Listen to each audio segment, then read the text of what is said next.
بسم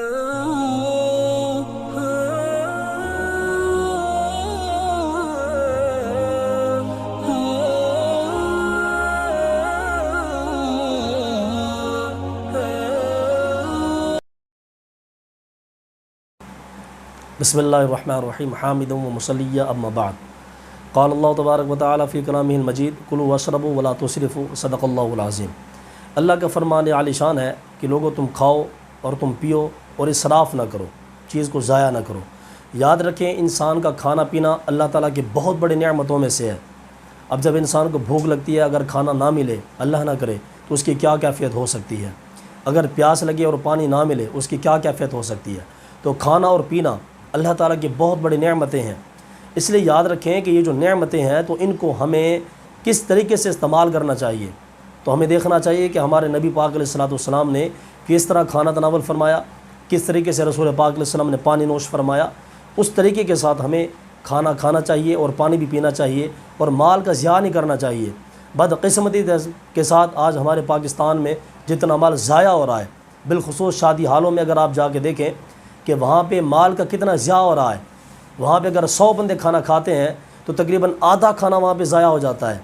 اور اتنا کھانا ضائع ہوتا ہے شادی حالوں میں، مسلمانوں کے شادی حالوں میں۔ اگر وہ جو مال ضائع ہو گیا، جو کھانا ضائع ہو گیا، اگر اس کو جمع کیا جائے تو 1000-2000 غریب آرام سے کھا سکتے ہیں۔ اتنا ہمارے ہاں کھانا جو ہے وہ ضائع ہو رہا ہے۔ اور یاد رکھیں کہ اللہ تعالیٰ ان اللہ لا یحب المسرفین، کہ جو بندے مال کا ضیاع کرتے ہیں، کھانے کو ضائع کرتے ہیں، اللہ تعالیٰ ان کو پسند نہیں کرتا۔ جبکہ رسول پاک علیہ الصلوۃ والسلام کی جو سنتیں ہیں، کھانا کس طریقے کے ساتھ کھانا چاہیے۔ نبی پاک علیہ السلام نے فرمایا کہ انسان کو کھانا اپنے سیدھے ہاتھ کے ساتھ کھانا چاہیے، بسم اللہ پڑھ کے کھانا چاہیے اور ہاتھ دھو کے کھانا چاہیے۔ اور رسول پاک علیہ السلام نے فرمایا کہ جو بندہ یہ چاہتا ہے کہ اس کے گھر میں، اس کے کھانے میں برکت ہو، تو نبی پاک علیہ السلام نے فرمایا کہ وہ کھانا کھانے سے پہلے بھی ہاتھ دھو لے اور کھانا کھانے کے بعد بھی ہاتھ دھو لے۔ اور نبی پاک علیہ الصلوۃ والسلام جو ہے وہ جب کھانا تناول فرمایا کرتے تھے تو رسول پاک علیہ السلام زمین پر تشریف فرما ہو جاتے، دسترخوان بچھ جاتا، اور نبی پاک علیہ السلام اپنے غلاموں کے ساتھ بیٹھ کے، اپنے نوکروں اور خادموں کے ساتھ بیٹھ کے، صحابہ کرام کے ساتھ بیٹھ کے نبی پاک علیہ السلام تناول فرمایا کرتے تھے کھانا۔ تو آج چونکہ ہمارے ہاں مغرب کی جو ہوا ہے اس نے مشرق کو تبدیل کر کے رکھ دیا ہے۔ آج کا مسلمان چاہتا ہے کہ میں وہ کام کروں کہ جو رسول اللہ کی سنت نہیں، بلکہ وہ کام کروں جو امریکہ کے اندر کام کیے جا رہے ہیں۔ بلکہ ہمارے کئی ایسے مسلمان ہیں کہ جنہوں نے اپنی کتابوں کے اندر لکھا کہ جب ہم جاتے ہیں امریکہ میں کسی مشورے کے لیے، کسی میٹنگ کے لیے، کسی کلاس کے لیے، ایک حضرت صاحب نے لکھا کہ وہ جب میں گیا، میں نے وہاں پہ کھانا کھایا، وہاں کے جو سفیر تھے یا وزراء تھے ان کے ساتھ، ان میں سے کئی ایسے لوگ تھے جنہوں نے چمچ چھوڑ دیے تھے اور اپنے ہاتھوں کے ساتھ کھانے لگ گئے۔ تو وہ جو مسلمان ایک یہاں سے گئے تھے دورے کے لیے، انہوں نے پوچھا کہ بھئی تم نے چمچ کیوں چھوڑ دی ہیں؟ تو انہوں نے کہا کہ اصل میں مسئلہ یہ ہے کہ ہمیں ہاتھ کے ساتھ کھانے میں مزہ آتا ہے۔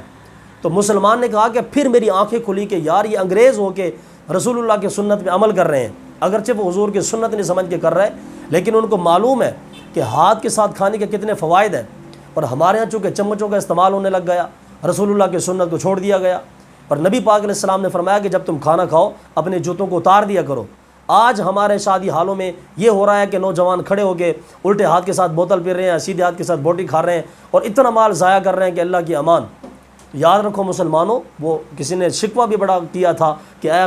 خاصان رسول، وقت دعا ہے، امت پہ تیری آ کے عجب وقت پڑا ہے۔ وہ دین جو بڑی شان سے نکلا تھا وطن سے، پردیس میں آج غریب الغربا ہے۔ آج ہم لوگوں نے دین کو غریب سمجھ کے چھوڑ دیا۔ افسوس کی بات یہ ہے کہ اہل بیت کرام نے دین اسلام کو بچانے کی خاطر، اہل بیت کرام نے خون کی آپ نے ندیاں بہا دی تھیں۔ واقعہ کربلا پڑھ کے دیکھ لیں۔ حیرانگی کی بات یہ ہے کہ اہل بیت کرام نے دین اسلام کو بچانے کی خاطر خون کی قربانی پیش کر دی تھی۔ آج مسلمان کے پاس اپنا پسینہ دینے کے لیے بھی نہیں ہے۔ رسول پاک علیہ الصلوۃ والسلام نے دین اسلام کو نافذ کرنے کے لیے کتنی تکلیفوں کو برداشت کیا، اور کتنی نبی پاک علیہ السلام نے آزمائشوں کو برداشت کیا تاکہ ہم تک دین پہنچ جائے۔ لیکن جب ہمارے پاس دین پہنچا تو ہم کیا چاہتے ہیں کہ ہم امریکہ کو فالو کریں، ہم کافر کے انداز کو فالو کریں۔ اور بڑی بدقسمتی کے ساتھ جب ایک کتاب میں نے بات پڑھی کسی کتاب کے اندر کہ ایک مسلمان نے عیسائی سے کہا کہ بھئی تمہارے جو گرجے گھر ہیں یہ بالکل خالی ہیں، ان کے اندر کوئی ہوتا نہیں ہے پوجا پاٹ کرنے والا، کوئی عبادت کرنے والا۔ تو آگے سے جو عیسائی نے جواب دیا، وہ جواب مسلمان کی آنکھیں کھولنے کے لیے بہت بڑا کافی ہے۔ عیسائی نے کہا کہ دیکھو بھی جناب عیسیٰ علیہ السلام کے دین کو ہو گئے 2000 سال، جبکہ تمہارے دین کو ہوئے 1400 سال۔ تو 600 سال کے بعد تمہاری وہی حالت ہوگی جو آج ہمارے گرجوں کی حالت ہے۔ یعنی کہ عیسائی بھی ہم پہ طنز کر رہے ہیں مسلمانوں کے اوپر کہ آج مسلمان یہ کس طرز کی زندگی گزار رہے ہیں۔ تو یاد رکھیں کہ کھانا کھانے کے آداب میں سے ہے کہ سب سے پہلے تو آپ کو ہاتھ دھونے چاہیے، اس کے بعد بسم اللہ پڑھنی چاہیے۔ ہمارے بزرگوں نے تو یہاں تک لکھا کہ آپ ہر لقمے کے اوپر آپ اللہ تعالیٰ کا نام لیں، بسم اللہ پڑھیں، اس لیے کہ جو ہماری حالت ہے اور ہماری کیفیت، ہمارا کردار ہے، جو ہم نے دین اسلام کے ساتھ سلوک کیا، ہم تو پانی کا ایک قطرہ پینے کے قابل بھی نہیں ہیں، لیکن اللہ تعالیٰ نے ہمیں طرح طرح کی نعمتیں عطا فرمائی ہیں اور فرمایا کہ تم کھاؤ۔ اور نبی پاک علیہ السلام نے فرمایا کہ جو بندہ اپنے کھانے کے ساتھ اللہ کا نام نہیں لیتا، بسم اللہ نہیں پڑھتا، رسول پاک علیہ السلام نے فرمایا کہ پھر وہ جو کھانا ہوتا ہے وہ شیطان کے لیے حلال ہو جاتا ہے۔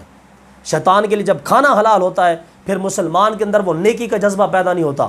اس لیے کہ کھانے میں اس کے اندر شیطان شامل ہو گیا۔ اور نبی پاک علیہ السلام نے فرمایا، مشکات کی حدیث پاک ہے، رسول پاک علیہ السلام نے فرمایا کہ جب انسان گھر میں داخل ہوتا ہے اور وہ اللہ کا نام نہ لے،